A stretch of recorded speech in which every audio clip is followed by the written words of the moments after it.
Assalamualaikum warahmatullahi wabarakatuh. Dan saudaraku, kaum muslimat pemirsa Muttaqwa Channel rahimakumullah. Sumpah Haji Rhoma Irama membuat kelojotan kaum Ba'alawi. Itu adalah salah satu tema yang diunggah oleh salah satu channel pembela Pak Imad.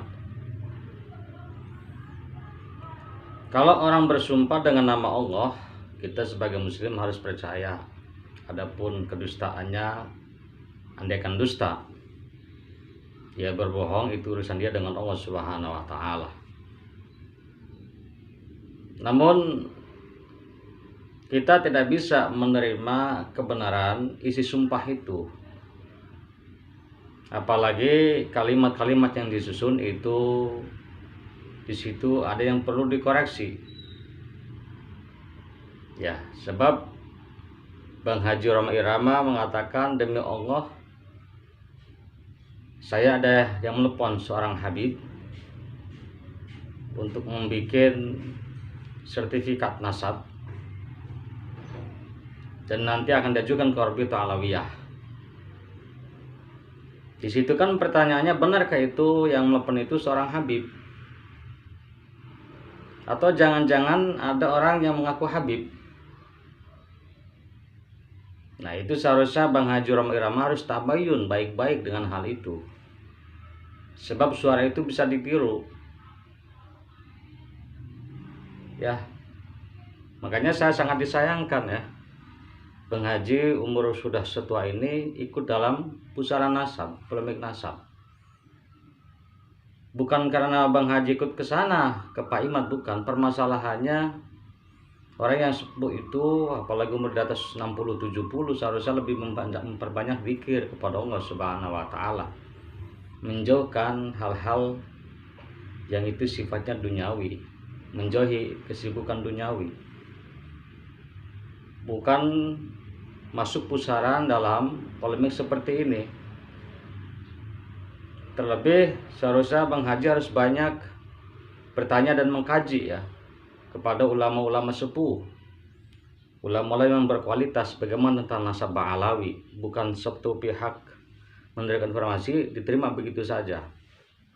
Yang intinya itulah hak Bang Haji. Cuma yang sangat disayangkan dalam hal ini, seharusnya Bang Haji tabayun baik-baik ke Rabithah Alawiyah. Betulkah itu ada tawaran seperti itu? Sebab Al-Fakir sudah berkomunikasi dengan salah satu Habib ya, teman Al-Fakir, dan itu pengurus cabang Rabithah. Untuk mengisbat nasab itu nggak gampang. Banyak dari kalangan Ba'alawi bermarga Al-Fulani, Al-Idrus umpamanya, sampai sekarang belum dapat buku nasab dari Rabithah Alawiyah. Kenapa? Karena persyaratannya nggak gampang. Apalagi saya dapat informasi itu yang dari Papua tuh, yang memang kakeknya, datuknya itu kalau itu tersambung kepada Al-Idrus yang tercatat dalam nasab itu kurang saksi, kurang data. Ya, jadi banyak ya, saya ulang lagi, dari kalangan Bali sendiri yang sampai sekarang belum dapat buku nasab dari Rabithah Alawiyah. Jadi makanya kalau ada, mohon maaf kalau Terah Wali Songo pengen mengisbat ke Rabithah lalu tidak diberikan buku nasab, itu seperti itu kondisinya ya, harus dipahami dan dimengerti. Kan Rabithah sendiri secara formal yang Al-Fakir tahu itu mengakui Terah Wali Songo adalah keturunan Rasulullah SAW. Bahkan kan banyak buku-buku nasab dari Ba'alawi yang mencatat itu, bahwasanya Terah Wali Songo itu sambung ke Abdul Malik Azamat Khan. Itu yang perlu dipahami. Makanya kalau ada narasi yang sumbang dan itu sangat fitnah, Ba'alawi pengen memba'alawisasikan Wali Songo, itu sangat keliru.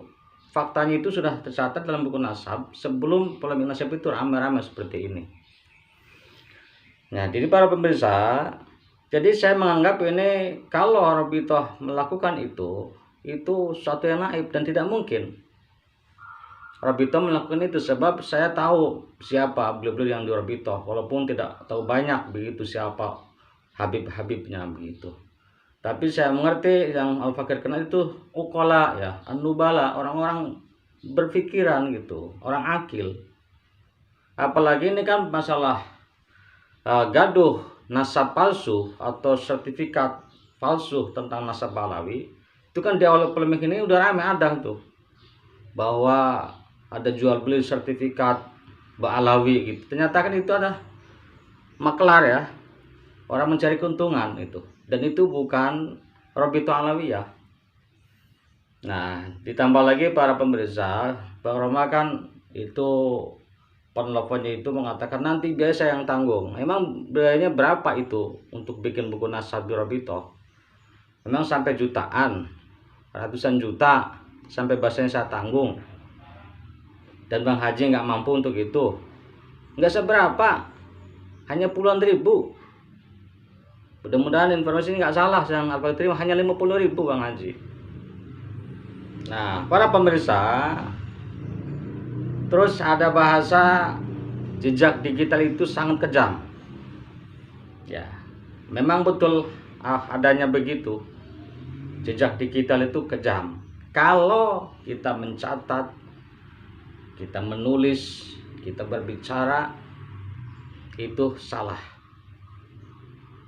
Maka salah itu akan diingat, akan dilihat, diketahui oleh generasi ke generasi, dan sangat sulit dihapus.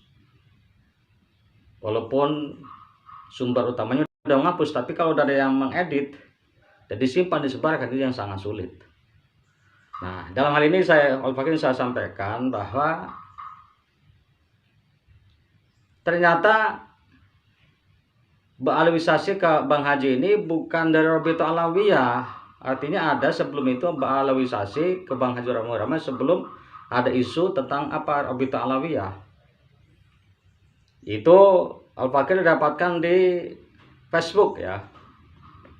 Anda ini umpamanya itu akun itu palsu, silakan moge mengklarifikasi gitu ya. Nur Fadil silakan menjelaskan. Ya, pertama Al-Fakir mencatat itu di tahun 2017 ya, di bulan Agustus. Nur Fadil memposting bahwa dia dan sepupunya di sini Kang Fikri Roma ya, Irama itu anaknya Bang Haji, dan juga Teh Debi Roma Irama ziarah ke makam Syekh Siliwulung, leluhurnya Pak Imad. Lalu di tahun 2018 di bulan April ada postingan juga dari Moge memposting silsilah Raden Arya Wangsakara, dan itu sampai ke Abdul Malik Azamat Khan Ba'alawi. Dan Bang Haji tentu masuk ke situ karena kan diakui keluarga Raden Arya Wangsakara begitu. Terus di tahun 2021 di bulan November. Nah, ini kelihatannya istrinya Kanjeng Raden Ayu Malika Satya Tirtayasa memposting juga di Facebook ya, mengatakan kelimanya kurang lebih ya, apalagi tidak catat persis. Alhamdulillah suamiku bersama saudara-saudaranya seketurunan Raden Arya Wangsakara bersilaturahim ke Soneta, ya tentunya ke Bang Haji Irama ya. Nah, jauh-jauh di tahun 2012 ada postingan tentang silsilah Haji Irama yang sampai ke Azamat Khan, Abdul Malik Azamat Khan Ba'alawi. Jadi sangat lucu ya, kalau baru kemarin Bang Haji ditelepon dan ingin diba'alawisasikan, yang telepon juga belum jelas siapa. Ya seharusnya kalau Bang Haji tahu namanya disebutkan, betulkah itu Habib, betulkah itu orang Robito. Nah itu kan supaya begitu, supaya jelas terang menderang ya. Tapi jelas poin pasti di sini bahwa sebelumnya Bang Haji sudah diba'alawisasikan. Jadi tidak usah nanti menggeret-geret Imam Bojol diba'alawisasikan, pahlawan pulang dibalisasikan, semuanya dibalisasikan, gak usah begitu. Lebih baik Bang Haji konsen kepada informasi ini. Ini benar apa enggak, ini adalah akun aslinya Nur Fadil. Nah, itu saja ya, mudah-mudahan kita makin terbuka ya untuk berpikir lebih sehat dan waras. Cakrawala juga makin luas ya. Tidak asal mengambil informasi, tidak asal menerima berita dari siapapun yang gak jelas, supaya tentu kita ini ya benar-benar tidak asal memfungsikan media ini kepada sesuatu yang salah. Sebab apa? Sebab benarlah apa yang dikatakan kalau media ini adalah sebuah lahan subur. Artinya kalau kita menorehkan kalimat, kita berbicara, kita rekam di media, lalu kita upload, kalau itu satu yang baik dan banyak yang menyimak, yang benar, maka pahala banyak kita terkirim untuk kita semua. Tapi manakala itu kalimat yang ditulis, informasi yang disampaikan, kalimat-kalimat yang itu adalah hoaks dan fitnah, isinya adu domba, banyak yang menyimak, banyak yang membenarkan, banyak yang itu terprovokasi, sebanyak itu pula lah kita akan mendapatkan kiriman dosa. Naudzubillah summa naudzubillah. Jadi pesannya, hati-hati memakai media. Itu saja, mohon maaf kurang lebihnya. Wassalamualaikum warahmatullahi wabarakatuh.